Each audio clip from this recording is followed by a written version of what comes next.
ఈ చిరంజీవి పేరుతో ఒక ప్లాట్ఫామ్ ఏర్పాటు చేశారు. ఇప్పుడు జనసేన పేరుతో పవన్ కళ్యాణ్ ఇంకో ప్లాట్ఫామ్ ఏర్పాటు చేశాడు. వీళ్ళు ఒక రాజకీయ వేదిక ఏర్పాటు చేసి పేద వర్గాలను చైతన్యపరుస్తున్నారు. కాబట్టి వీళ్ళని ఎట్టి పరిస్థితుల్లో అణగదొక్కాలని ఒక భయంకరమైన దుర్మార్గపు ఆలోచనతో రాష్ట్ర ప్రభుత్వం ఏర్పడిన రోజు నుంచి ఈ రోజు దాకా కాపు కార్పొరేషన్ మూసిపారేశారు.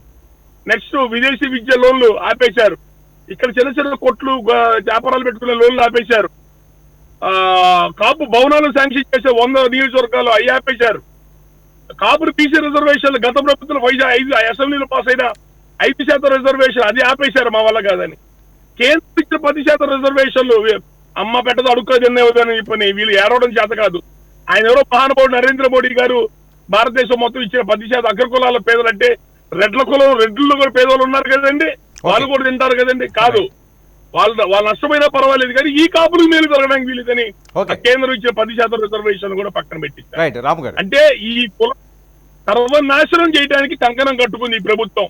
ఇప్పుడున్న ఆ పార్టీలో ఉన్న ఎమ్మెల్యేలు మంత్రులు వీళ్ళంతా కూడా ఒక్కరికి కూడా ముఖ్యమంత్రి అపాయింట్మెంట్లు ఉన్నాయండి, ఒక్కరికన్నా నిర్ణయాత్మకమైన పదవులు ఉన్నాయా వీళ్ళందరూ కూడా.